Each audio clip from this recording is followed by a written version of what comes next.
وَلْتَكُن مِّنكُمْ أُمَّةٌ يَدْعُونَ إِلَى الْخَيْرِ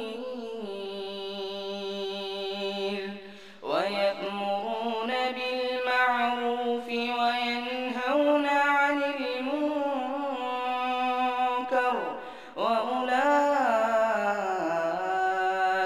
هُمُ الْمُفْلِحُونَ.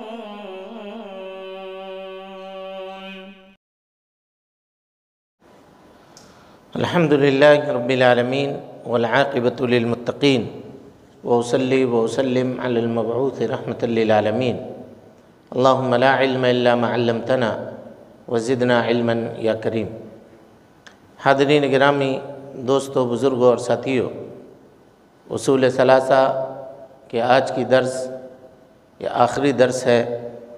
اس کے بعد آج انشاءاللہ یہ کتاب ختم ہو جائے گی. پھر اگر کوئی دوسری کتاب شروع ہم لوگ کریں گے تو اس کی اطلاع آپ لوگوں کو دی جائے گی. اس کتاب میں جناب محمد رسول اللہ صلی اللہ علیہ وسلم کے تعلق سے گفتگو آپ کے سامنے چل رہی تھی، اور اس میں آخری بات جو بچی تھی وہ 5واں یعنی خاتمہ. چلیے خاتمہ پڑھیے کوئی.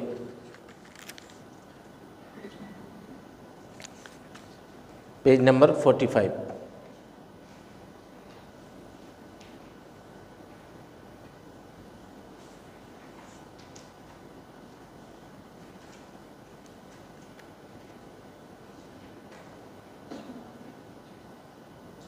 جب سارے انسان مر جائیں گے تو انہیں دوبارہ زندہ کیا جائے گا.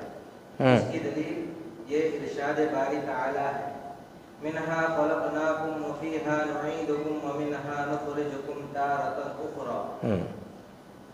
اسی زمین میں سے ہم نے تمہیں پیدا کیا اور اسی میں پھر واپس لوٹائیں گے اور اسی سے پھر دوبارہ تم کو نکال کھڑا کریں گے. یہ 5واں ہے جو خاتمہ ہے نا، 5واں حصہ خاتمہ. اب کتاب آپ کی ختم ہو رہی ہے. تو کہتے ہیں کہ جب سارے انسان مر جائیں گے تو انہیں دوبارہ زندہ کیا جائے گا. یہ عقیدہ ہے ہمارا.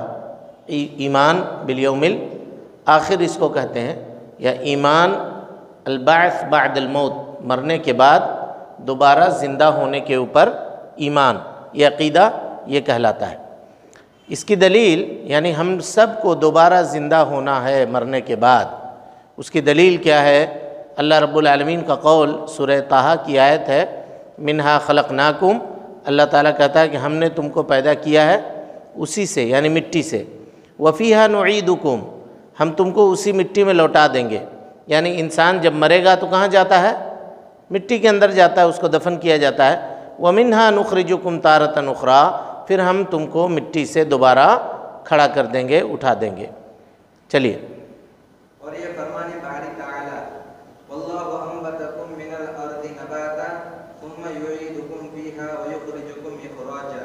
اللہ رب العالمین نے انسانوں کو زمین سے نکالا اس طرح سے، یعنی مٹی سے بنایا جیسے مٹی سے پودے وغیرہ بنائے جاتے ہیں. ثم یعیدکم فیہا، پھر اللہ تعالیٰ کیا کرے گا؟ لوٹا دے گا انسانوں کو. کہاں؟ اسی مٹی میں. وَيُخْرِجُكُمْ إِخْرَاجًا، اور پھر وہاں سے تم کو دوبارہ نکالے گا. چلیے. اور دوبارہ اٹھانے جانے کے بعد ان سے حساب لیا جائے گا جی، اور انہیں ان کی اعمال کے مطابق بدلہ دیا جائے گا. جس کی دلیل اللہ تعالیٰ کا یہ فرمان ہے، وَلِلَّهِ مَا فِي السَّمَاوَاتِ وَمَا فِي الْأَرْضِ لِيَجْزِيَ الَّذِينَ أَسَاءُوا بِمَا عَمِلُوا وَيَجْزِيَ الَّذِينَ أَحْسَنُوا بِالْحُسْنَى. اور اللہ ہی کا ہے جو کچھ آسمان میں ہے اور جو کچھ زمین میں ہے، تاکہ اللہ تعالیٰ برے عمل کرنے والوں کو ان کے اعمال کا بدلہ دے اور نیک کام کرنے والوں کو اچھا بدلہ عنایت فرمائے. کہا دوبارہ اٹھائے جانے کے بعد ایسے ہی اللہ تعالیٰ چھوڑ نہیں دے گا، بلکہ انسانوں کو دوبارہ اٹھائے جانے کے بعد ان سے حساب لیا جائے گا اور ان کے اعمال کے مطابق ان کو بدلہ دیا جائے گا، دنیا میں جو عمل کیا کرتے تھے اس کے مطابق ان کو بدلہ دیا جائے گا، ہے نا۔ تو جس کی دلیل اللہ رب العالمین کا یہ فرمان ہے وَلِلَّهِ مَا فِي السَّمَاوَاتِ وَمَا فِي الْأَرْضِ، آسمان و زمین میں جو کچھ ہے وہ کس کا ہے؟ اللہ رب العالمین کا ہے۔ لِيَجْزِيَ الَّذِينَ أَسَاءُوا بِمَا عَمِلُوا، تاکہ اللہ رب العالمین ان لوگوں کو بدلہ دے جو لوگ برا عمل کرتے ہیں، وَيَجْزِيَ الَّذِينَ أَحْسَنُوا بِالْحُسْنَى، اور جو لوگ نیک عمل کرتے ہیں اللہ رب العالمین ان کو جنت دے۔ حسنہ کے معنی جنت، حسنہ کے معنی جنت۔ چلیے، اور جس نے مرنے کے بعد دوبارہ اٹھائے جانے کو جھٹلایا وہ کافر ہے، جس کی دلیل اللہ تعالیٰ کا یہ ارشاد ہے زعم الذین کفروا ان لن یبعثون قل بلی وربی لتبعثن ثم لتنبؤن بما عملوا وذلک علی اللہ یسیر۔ جس نے مرنے کے بعد دوبارہ اٹھائے جانے کو جھٹلایا یعنی انکار کیا۔ کوئی آدمی اگر یہ کہے کہ ہم مرنے کے بعد دوبارہ زندہ نہیں کیے جائیں گے تو اس آدمی کا حکم کیا ہے؟ اگرچہ وہ آدمی لا الہ الا اللہ محمد رسول اللہ پڑھتا ہو، نبی صلی اللہ علیہ وسلم کے اوپر ایمان لاتا ہو، 5 وقت کا نمازی ہو، ہے نا، یوم آخرت کے اوپر اگر ایمان اس کا نہیں ہے تو اس کا کیا مطلب ہے؟ وہ آدمی کیا ہے؟ کافر ہے، وہ آدمی کافر ہے۔ چلیے، اللہ تعالیٰ نے تمام رسولوں کو اچھے اعمال پر خوشخبری اور برے اعمال کے انجام سے ڈرانے والا بنا کر بھیجا۔ ہاں، اللہ تعالیٰ نے دنیا کے اندر جتنے بھی رسول بھیجے ان رسولوں کا کام کیا تھا؟ وہ لوگوں کو اچھے اعمال کی خوشخبری دیتے تھے، بشیر تھے، بشیر مانے اچھے اور نیک عمل کی اچھی خوشخبری دینا، اور نذیر تھے یعنی برے اعمال سے ڈرانے والے تھے۔ دنیا کے اندر کوئی آدمی اگر اچھا عمل کرتا ہے تو رسول کا کام یہ تھا کہ وہ اچھا عمل کرنے والے لوگوں کو اس کو اچھا بدلہ ملے گا اس کی خوشخبری سنا دے، اور اگر دنیا میں کوئی آدمی برا عمل کرتا ہے تو رسول کا کام یہ تھا کہ جو آدمی برا عمل کرتا ہے اس کو برائی کے برے انجام سے آگاہ کر دے۔ چلیے، سب سے پہلے رسول نوح علیہ السلام اور سب سے آخری رسول محمد صلی اللہ علیہ وسلم ہیں۔ سب سے پہلے رسول دنیا کے اندر جو بھیجے گئے وہ کون ہیں؟ نوح علیہ السلام۔ اس سے کیا پتہ چلا؟ نوح علیہ السلام سے پہلے جو تھے وہ کیا ہیں؟ نبی ہیں۔ سب سے پہلے نبی اگر آپ سے پوچھا جائے کون تھے تو کیا کہیے گا؟ حضرت آدم علیہ السلام۔ اس کے بعد جتنے لوگ آئے، حضرت شیش اور دوسرے یہ سب کے سب کیا ہیں؟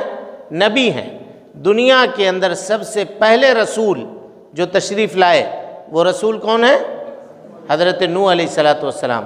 اور شرک سے ڈرانے والے یہ رسول دنیا کے اندر سب سے پہلے رسول ہیں، حضرت نوح علیہ السلام۔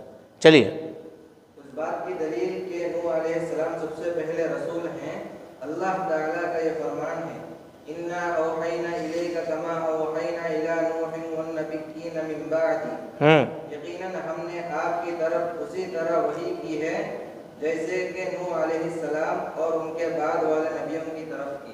ہاں، یعنی اللہ تعالیٰ فرماتا ہے اِنَّا أَوْحَيْنَا إِلَيْكَ كَمَا أَوْحَيْنَا إِلَى نُوحٍ وَالنَّبِيِّينَ من قبلہ والنبیین من بعدہ، اے اللہ کے نبی صلی اللہ علیہ وسلم ہم نے آپ کے جانب وحی کی بالکل اسی طرح سے جس طرح سے ہم نے حضرت نوح علیہ السلام کی طرف وحی کی تھی اور ان کے بعد آنے والے نبیوں کی طرف ہم نے وحی کی تھی۔ چلیے، یعنی محمد صلی اللہ علیہ وسلم اور حضرت نوح علیہ السلام یہ دونوں رسول ہیں، اور سب سے پہلے رسول جو ہیں وہ اللہ کے نبی جناب محمد حضرت نوح علیہ السلام ہیں، اور سب سے آخری رسول جو ہیں وہ جناب محمد رسول اللہ صلی اللہ علیہ وسلم ہیں۔ چلے، اللہ سبحانہ و تعالیٰ نے تمام بندوں پر طاغوت کا انکار کرنا اور اللہ پر ایمان رکھنا فرض قرار دیا۔ اللہ تعالیٰ نے اپنے تمام بندوں کے اوپر، ہے نا، کس بات کو فرض قرار دیا ہے؟ طاغوت کا انکار کرنا اور اللہ کے اوپر ایمان رکھنا۔ اس کی دلیل کیا ہے؟ کتاب میں نہیں ہے، آپ لوگ بہت مرتبہ پڑھ چکے ہیں، بتائیے کیا ہے دلیل اس کی؟ لا الہ الا اللہ، یہی دلیل ہے۔ لا الہ میں لا سے انکار ہے، کس چیز کا انکار ہے؟ اللہ کے علاوہ جتنے معبودان باطلہ ان تمام کا انکار ہے۔ اور طاغوت کس کو کہتے ہیں؟ کل من عبد من دون اللہ، ہر وہ چیز جس کی اللہ کے علاوہ عبادت کی جاتی ہے وہ کیا ہے؟ طاغوت ہے، طاغوت ہے۔ تو اللہ تعالیٰ نے اپنے تمام بندوں کے اوپر طاغوت کا ایمان، طاغوت کا انکار کرنا اور اللہ پر ایمان رکھنا فرض قرار دیا ہے، فرض قرار دیا ہے۔ یعنی اللہ کے اوپر ایمان لانا یہ فرض ہے، واجب ہے، اور طاغوت کا انکار کرنا یہ بھی فرض ہے۔ یہاں تک کہ جب تک آدمی طاغوت کا انکار نہیں کرے گا تب تک وہ اللہ کے اوپر ایمان لانے والا ہوگا ہی نہیں۔ طاغوت کا انکار کرنا پہلے ضروری ہے، تب جا کر کے وہ اللہ کے اوپر ایمان لانے والا ہوگا۔ چلیے، علامہ ابن قیم رحمہ اللہ فرماتے ہیں طاغوت ہر وہ شے ہے جس کی وجہ سے بندہ اپنی حد کو پار کر جائے، خواہ وہ معبود ہو یا پیشوا یا حاکم یا حکام، یا حکام۔ طاغوت وہ شے ہے، علامہ ابن قیم رحمۃ اللہ علیہ فرماتے ہیں طاغوت کی تعریف کرتے ہوئے کہ طاغوت وہ شے ہے، شے مانے چیز، طاغوت اس کو کہتے ہیں جس کی وجہ سے بندہ اپنے حد کو پار کر جائے۔ بندے کا حد کیا ہے؟ کہ وہ عبادت کرے، یہ نہیں ہے کہ وہ عبادت کروائے اپنی۔ اگر کوئی آدمی اپنی عبادت کرواتا ہے اور خوش ہوتا ہے تو وہ کیا ہے؟ طاغوت ہے، کیونکہ اس نے اپنے حد کو پار کیا۔ جس آدمی کا جو حد ہے انسان ہونے کی حیثیت سے، اس کا جو حد ہے وہ اس کو چاہیے کہ وہ اس حد میں رہے۔ اگر وہ اس حد کو کراس کرتا ہے، پار کرتا ہے، تو اس کا مطلب یہ ہے کہ وہ طاغوت ہے، وہ طاغوت ہے جو اپنے حد کو پار کرنے والا ہے۔ چلیے، نوح علیہ السلام سے لے کر محمد صلی اللہ علیہ وسلم تک اللہ نے رسول بھیجے جو انہیں ایک اللہ کی عبادت کا حکم دیتے تھے اور طاغوت کی عبادت کرنے سے روکتے تھے، جس کی دلیل اللہ تعالیٰ کا یہ فرمان ہے وَلَقَدْ بَعَثْنَا فِي كُلِّ أُمَّةٍ رَسُولًا أَنِ اعْبُدُوا اللَّهَ وَاجْتَنِبُوا الطَّاغُوتَ۔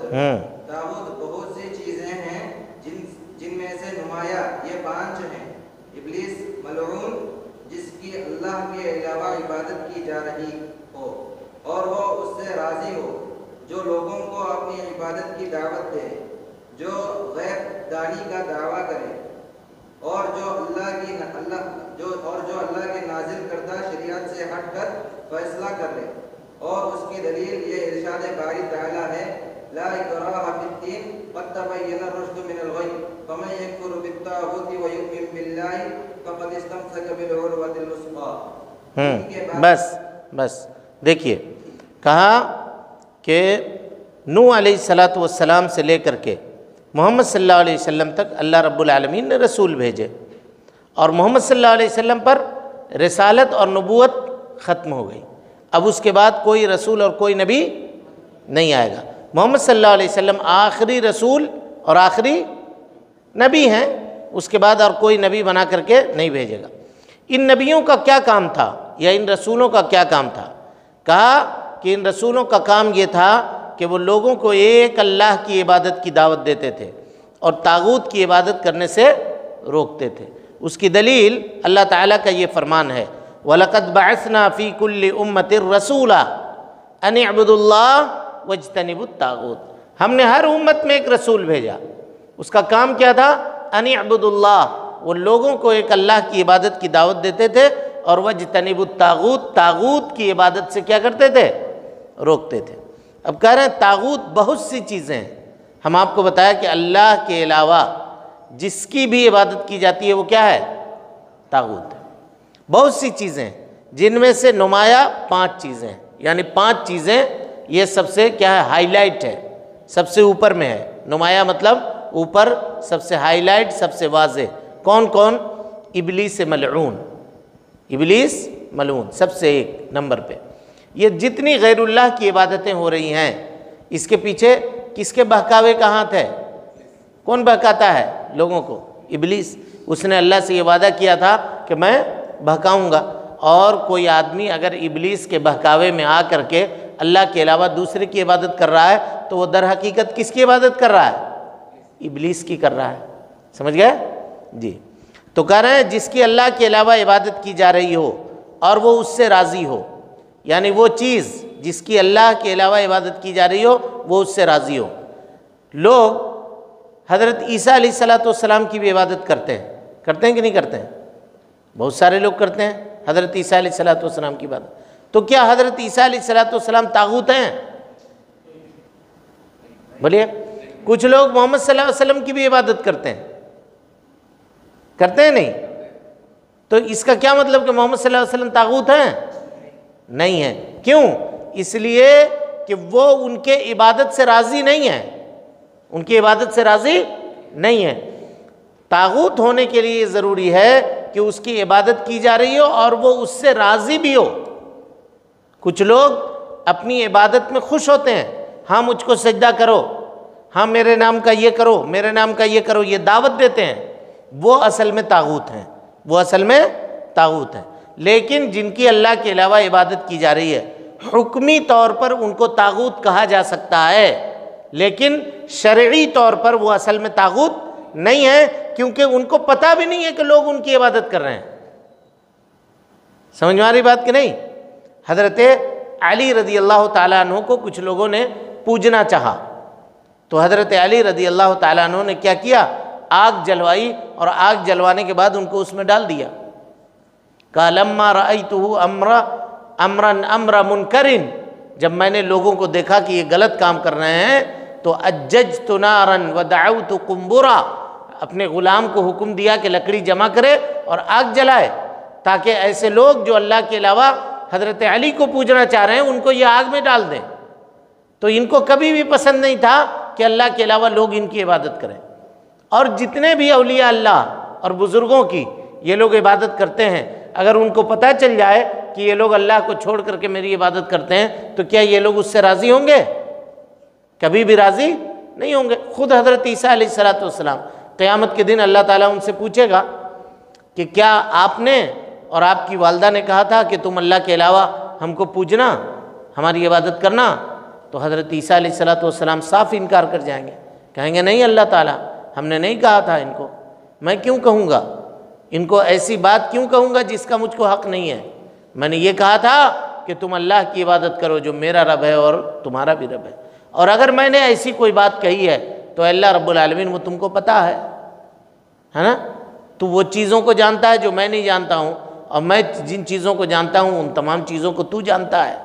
حضرت عیسیٰ علیہ السلام قیامت کے دن انکار کر جائیں گے، اور جتنے معبود ہیں، خود ابلیس بھی انکار کر جائے گا۔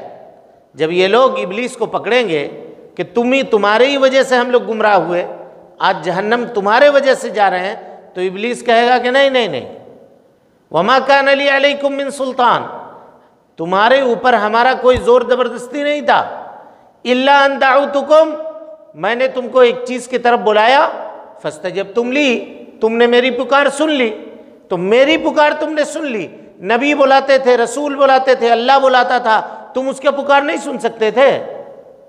میری پکار تم نے کیوں سنی؟ ما انا بمصرخکم وما انتم بمصرخی، آج میں تم کو نہ عذاب سے بچانے والا ہوں، نہ خود اپنے آپ کو بچانے والا ہوں، نہ اور تم کو بچانے والا ہوں۔ آج تمہارا جو ٹھکانہ ہوگا وہی میرا معاملہ ہوگا۔ سمجھ میں آ رہی بات؟ یہ ہوگا معاملہ۔ تو قیامت کے دن یہ لوگ اس کا انکار کر جائیں گے۔ جو لوگ لوگوں کو اپنی عبادت کی دعوت دے، جو بلائے کہ آؤ میری عبادت کرو، میرے مزار پر آؤ، میرے فلاں جگہ پر آؤ، یہ سب کے سب طاغوت ہے۔ جو غیب دانی کا دعویٰ کرے، بتائے کہ آئندہ کیا ہونے والا ہے، جھوٹا غیب دانی کا دعویٰ کرنا۔ کتنے لوگ ایسے ہیں، ابھی کل ہی کیا نیوز بتا رہا ہوں آپ کو، ایک کہیں پہ ان کا بہت بڑا کوئی مقام ہے، وہاں کوئی بابا بیٹھتا ہے، وہ لوگوں کو بھوشیہ کی باتیں بتا کر کے جاتا ہے، تم کو یہ ملے گا، تم کو دھن ملے گا، تم کو وہ ملے گا۔ کل وہاں 3.9 کا زلزلہ آیا، وہ بتا نہیں پایا، وہ چھت گر گئی، کئی لوگ اس کے اندر دب گئے۔ تو جب اتنا مستقبل وہ لوگوں کا بتانے والا ہے تو اس کو یہ بھی بتا دینا تھا کہ یہاں پہ زلزلہ آنے والا ہے، وہ اس کے بھکت جو ہیں وہاں سے ہٹ کے چلے جاتے، نکل کے چلے جاتے۔ کسی کو معلوم نہیں ہے غیب کا علم، اور جو غیب کا علم بتاتا ہے وہ کیا ہے جی؟ طاغوت ہے، وہ طاغوت۔ جو اللہ تعالیٰ کی نازل کردہ شریعت سے ہٹ کر کے فیصلہ کرے وہ بھی کیا ہے؟ طاغوت۔ جو اللہ کی شریعت کے مطابق فیصلہ نہ کرے وہ بھی طاغوت ہے۔ کہتے ہیں اس کی دلیل اللہ رب العالمین کا ارشاد ہے لا اکراہ فی الدین، دین میں کوئی زبردستی نہیں ہے۔ قد تبین الرشد من الغی، گمراہی سے ہدایت واضح ہو چکی ہے۔ فمن یکفر بالطاغوت، جو طاغوت کا انکار کرے، ویؤمن باللہ، اللہ کے اوپر ایمان لائے، فقد استمسک بالعروۃ الوثقی، تو سمجھیے کہ اس نے مضبوط کڑے کو تھام لیا۔ مضبوط کڑا کا مطلب لا الہ الا اللہ، یہی مضبوط کڑا ہے۔ تو لا الہ الا اللہ کب مضبوط ہوگا، یا ہمارے دل کے اندر پختہ اور مکمل کب ہوگا، جب ہم طاغوت کا انکار کریں گے اور اللہ رب العالمین کے اوپر ایمان لائیں گے۔ چلیے، اور یہی لا الہ الا اللہ کا معنی ہے، اور حدیث میں آیا ہے اصل بنیادی چیز اسلام ہے اور اس کا ستون نماز ہے، اور اسلام کی سب سے بلند اور اعلیٰ چیز اللہ کے راستے میں جہاد کرنا۔ اصل بنیادی چیز، رأس الامر الاسلام، سب سے بنیادی چیز، بیسک کلی جو معاملہ ہے وہ کیا ہے، اسلام ہے، اور اس کا ستون وعمودہ الصلاۃ، اس کا ستون کیا ہے، نماز ہے، اور اسلام کی سب سے بلند اور اعلیٰ چیز اللہ رب العالمین کے راستے میں جہاد کرنا ہے۔ وَذِرْوَةُ سِنَامِهِ الجہاد، اور جہاد کا صرف یہ مطلب نہیں ہے کہ آدمی تلوار کے ذریعے جہاد کرے، جہاد کا یہ مطلب بھی ہے کہ آدمی زبان کے ذریعے کرے، آدمی قلم کے ذریعے کرے، اپنے نفس کے ساتھ کرے۔ سب سے بڑا جہاد جو ہے آج کل کے زمانے میں وہ یہ ہے کہ آدمی خود اپنے نفس کے ساتھ جہاد کرے۔ برائی کا جی کرتا ہے، گناہ کرنے کا دل چاہتا ہے، لیکن اپنے آپ کو گناہوں سے، اپنے آپ کو برائیوں سے، برے کاموں سے روکنے کی کوشش کرے۔ چلیے، علم حاصل کرنا، دلائل کے ساتھ اللہ کی معرفت، نبی صلی اللہ علیہ وسلم کی معرفت اور دین اسلام کی معرفت، یعنی اصول الثلاثہ کی اصول، اس پر عمل کرنا۔ دیکھیے، اب جتنی کتاب ہم لوگ پورا پڑھ چکے ہیں نا، یہ پورے کتابوں کا خلاصہ ہے، یہ پورے کتاب کا کیا ہے، خلاصہ ہے۔ یہاں سے علم حاصل کرنا، یہاں سے لے کر کے آخر تک، طاغوت تک، جتنا ہم لوگ سبق پڑھے ہیں جتنے دنوں تک، اگر کوئی آدمی اس کو پڑھنا چاہتا ہے تو یہ پوری کتاب یہ 3 پیج 3.5 پیج کے اندر پڑھ سکتا ہے۔ چلیے اس کو پڑھیے۔ اس پر عمل کرنا، علم پر اگر عمل کیا جائے تو باقی رہتا ہے، جی، ضائع ہو جاتا ہے۔ جی جی، وَعَلِمٌ بِعِلْمِهِ لَمْ يَعْلَمْ مُعَذَّبٌ مِّن قَبْلِ عباد الوطنی، وہ عالم جو اپنے علم کے اوپر عمل نہیں کرتا ہے، وہ بتوں کی عبادت کرنے والوں سے پہلے عذاب دیا جائے گا قیامت کے دن۔ حضرت ابو ہریرہ رضی اللہ تعالیٰ عنہ کی حدیث ہے کہ 3 طرح کے لوگوں سے اللہ رب العالمین کیا کرے گا، جہنم کو بھڑکائے گا۔ اس میں سے ایک آدمی وہ ہوگا جس کو اللہ تعالیٰ نے علم دیا ہوگا، لیکن وہ اپنے علم کے مطابق عمل نہیں کرتا ہوگا۔ چلیے، اس کی طرف دعوت دینا، اللہ کی طرف دعوت دینے کی شروط، اخلاص، علم شرعی، مدعوین کے احوال و ظرف، ظروف کی رعایت اور حکومت و صبر، حکمت اور صبر۔ اللہ کی طرف دعوت دینے کے شروط کیا ہیں؟ اللہ کی طرف دعوت دینا یعنی سب سے پہلے علم حاصل کرنا، علم کے مطابق کیا کرنا ہے، عمل کرنا ہے، پھر اس کی طرف دعوت دینا ہے۔ تو دعوت دینے کے شروط کیا ہیں؟ اخلاص، یعنی اخلاص کے ساتھ آدمی دعوت دے۔ علم شرعی، جب علم نہیں ہوگا تو دعوت کیسے دیجیے گا، کس بات کی دعوت دیجیے گا؟ اور اگر کوئی آدمی علم کے بغیر دعوت دیتا ہے تو وہ گمراہی کی دعوت دے گا۔ مدعوین کے احوال و ظروف کی رعایت، جن کو آپ دعوت دے رہے ہیں ان کی پوزیشن کیا ہے اس کو سمجھیے۔ ایک کلاس کے بچے کے سامنے اب 10 کلاس کی بات کیجیے گا تو اس کو سمجھ میں آئے گی بات؟ جو جس اسٹینڈرڈ کا ہے اس کے سامنے اسی اسٹینڈرڈ کی علم پرووائڈ کرنا، اس کو اسی اسٹینڈرڈ کا علم دینا، یہ احوال و ظروف کی رعایت ہے۔ حکمت اور صبر، ہر جگہ لڑائی جھگڑا نہیں کرنا، حکمت سے دعوت دینا، ایسی بات بتانا کہ اس کو برا نہ لگے، اسٹریٹ فارورڈ کوئی بات نہیں بولنا، تو اس سے کیا ہوگا، وہ آدمی دعوت کے اثر قبول کرنے سے زیادہ نفرت کا شکار ہو جائے گا۔ چلیے، سب سے پہلے جس چیز کی دعوت دی جائے گی وہ توحید ہے، کیونکہ یہی انبیاء اور رسول کی دعوت رہی ہے۔ دعوت کا سب سے اعلیٰ درجہ توحید کا اقرار اور شرک کی نفی کرنا ہے۔ سب سے پہلے جس چیز کی دعوت دی جائے گی وہ کیا ہے؟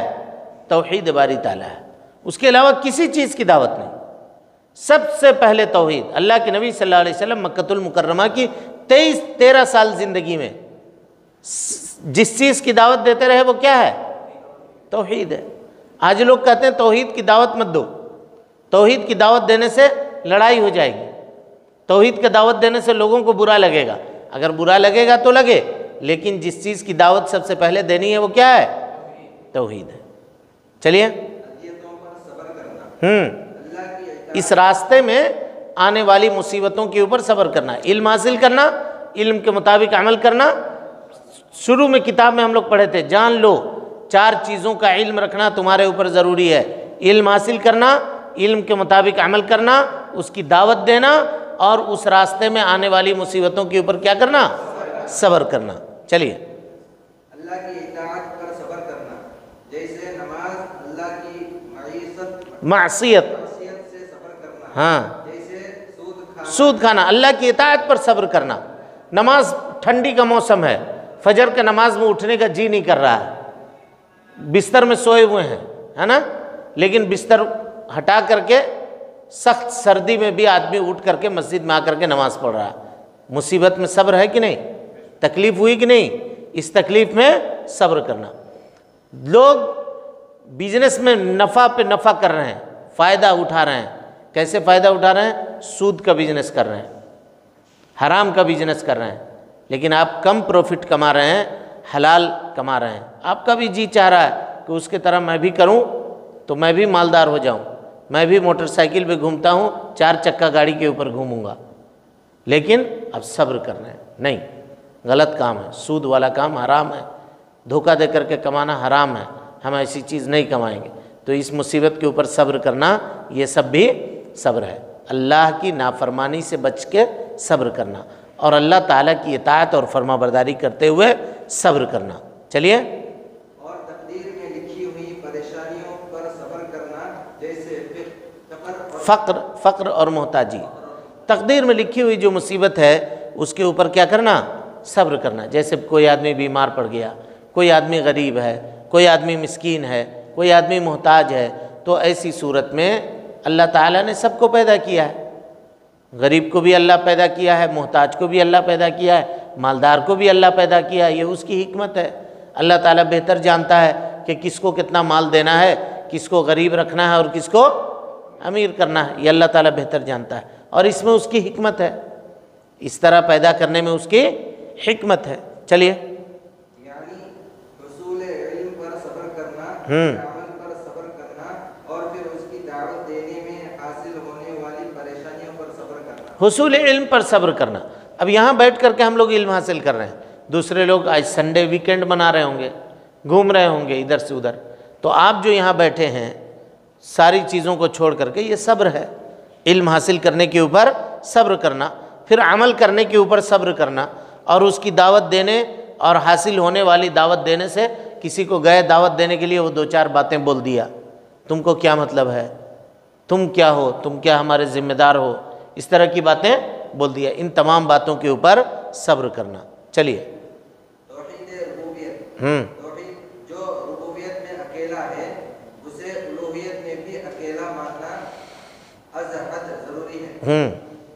اور توحید اسماء و صفات، ہاں، توحید الوہیت، توحید کی 3 قسمیں ہیں، توحید ربوبیت، توحید الوہیت اور توحید اسماء اور صفات۔ جو توحید ربوبیت میں اکیلا ہے، یعنی مشرکین مکہ توحید ربوبیت کا اقرار کرتے تھے، کہتے تھے کہ اللہ کے علاوہ کوئی معبود، اللہ کے علاوہ کوئی معبود، یہ نہیں کہتے تھے، کہتے تھے اللہ کے علاوہ کوئی پیدا کرنے والا نہیں ہے، اللہ کے علاوہ کوئی روزی دینے والا نہیں ہے، یہ اقرار کرتے تھے۔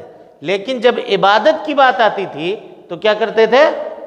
شرک کرتے تھے، اللہ کے علاوہ دوسروں کو پوجتے تھے، تو کہا یہ جا رہا ہے کہ جس کو تم ربوبیت میں اکیلے مان رہے ہو، جس کو خالق، رازق، مالک، ہے نا، اولاد دینے والا، روزی دینے والا مان رہے ہو، اس کو عبادت کرنے والا بھی اکیلا سمجھو۔ چلیے، توحید الوہیت، اخلاص۔ اللہ تعالیٰ اس بات کو ناپسند فرماتا ہے کہ اس کے ساتھ عبادت میں کسی کو شریک کیا جائے، خواہ وہ کوئی برگزیدہ فرشتہ یا نبی و رسول ہی کیوں نہ ہو۔ ہاں، اللہ تعالیٰ اس بات کو سب سے زیادہ، اللہ تعالیٰ کو جو چیز ناپسند ہے وہ کیا ہے؟ شرک، کہ اس کی عبادت کے ساتھ، اس کے ساتھ کسی دوسرے کی عبادت کی جائے۔ چلیے، شرک اور مشرکین سے برات، دل و زبان سے کفار سے بغض و کراہیت۔ جو لوگ مشرک ہیں یا شرک کرنے والے ہیں یا اللہ رب العالمین کے ساتھ کفر کرنے والے ہیں، اہل ایمان کے اوپر یہ واجب ہے کہ وہ کیا کریں؟ ان سے نفرت رکھیں، ان سے عداوت رکھیں، زبان کے ذریعے سے بھی، دل کے ذریعے سے بھی۔ جیسے قرآن مجید کی آیت ہے، اننی براء مما تعبدون، میں ان چیزوں سے بیزار ہوں جن کی تم عبادت کرتے ہو، ان چیزوں سے بیزار ہوں۔ اور اعضاء اور جوارح کے ذریعے، ہاتھ اور پیر کے ذریعے، ان کی محفلوں میں، ان کے تہواروں میں ان کی مشابہت اختیار کرنے سے گریز کرنا، نہ تو ان کی محفل میں شریک ہونا، نہ ان کے تہوار میں، پوجا کے پنڈال میں شریک ہونا، اور نہ دوسری چیزوں کے اندر شرکت کرنا۔ چلیے، دین حنیف، یہ شرک سے مائل ہو، ہٹ کر اخلاص، توحید اور ایمان کی طرف متوجہ ہونے والی ملت کو کہتے ہیں۔ لغت میں لفظ توحید فعل فعل وحد یوحد توحیدن کا مصدر ہے۔ کہا جاتا ہے وحد شیء، یعنی کسی چیز کو ایک شمار کرنا۔ ہاں، توحید کے معنی لغت میں کہتے ہیں وحد یوحد توحیدن کا مصدر ہے۔ کہا جاتا ہے وحد الشیء، کسی چیز کو ایک شمار کرنا، کسی چیز کو تنہا شمار کرنا، یہ توحید کہلاتا ہے۔ چلیے، توحید شریعت میں توحید اللہ سبحانہ و تعالیٰ کو اس کی تمام خصوصیات، توحید ربوبیت، الوہیت اور اسماء و صفات میں ایک شمار کرنا۔ اللہ تعالیٰ کی تمام خصوصیات، توحید ربوبیت مانے مالک ہونا، الوہیت یعنی عبادت کا اکیلا لائق ہونا، اور اسماء اور صفات، اللہ تعالیٰ کے بہت سارے نام ہیں، ان ناموں کے اندر اور اس کے صفات بہت سارے ہیں، ان صفتوں کے اندر اللہ رب العالمین کو اکیلا جاننا۔ چلیے، اور اس کی 3 قسمیں ہیں۔ توحید ربوبیت، اللہ سبحانہ و تعالیٰ کو اس کے تمام افعال میں اکیلا شمار کرنا، یا صفت خلق، پیدا کرنے، ملک، بادشاہت اور تدبیر وغیرہ میں اللہ سبحانہ و تعالیٰ کو اکیلا ماننا۔ یہ کیا کہلاتا ہے؟ توحید ربوبیت۔ چلیے، توحید الوہیت، اللہ سبحانہ و تعالیٰ کو عبادت میں یا اللہ تعالیٰ سے متعلق بندوں کی افعال میں اکیلا ماننا۔ توحید اسماء و صفات، اللہ تعالیٰ نے اپنی کتاب میں یا اپنے رسولوں کی زبانی اپنا جو نام رکھا ہے یا صفات بیان کی ہے، اس میں سے ان کو تنہا ماننا، اور وہ اس طرح کے اس نے اپنے لیے جو ثابت کیا ہے اس کو ماننا، اور جس کی نفی کی ہے اس کا انکار کرنا، وہ بھی بغیر کسی تحریف، تعطیل، تکییف اور تمثیل کے۔ ہاں، یعنی اللہ تعالیٰ کی جتنی صفتیں یا جتنے نام وارد ہوئے ہیں، جیسے اللہ تعالیٰ سمیع ہے، سمیع کے معنی سننے والا، تو کیا جس طرح ہم سنتے ہیں ویسا اللہ سنتا ہے؟ ہرگز نہیں۔ اللہ کے سننے کی کیفیت الگ ہے، ہمارے سننے کی کیفیت الگ ہے۔ پھر کوئی پوچھے اللہ کی سننے کی کیفیت کیسی ہے، کہ یہ ہم کو نہیں معلوم۔ اللہ تعالیٰ کو جیسے لائق ہے، جیسے مناسب ہے، اللہ تعالیٰ ویسا سنتا ہے۔ ہم کو جیسا سننا ہے ہم سنتے ہیں، کیونکہ ہم مخلوق ہیں، وہ خالق ہے۔ مخلوق اور خالق دونوں برابر نہیں ہو سکتے۔ چلیے، شرک، اللہ کے ساتھ کسی اور کو بھی پکارنا ہے، جو روئے زمین پر پایا جانے والا بدترین گناہ، سب سے بدترین گناہ، سب سے بڑا نیکی اور ثواب کا کام کیا ہے؟ توحید۔ اور سب سے برا اور بدترین کام کیا ہے؟ شرک۔ چلیے، اللہ سبحانہ و تعالیٰ کی معرفت، تیرا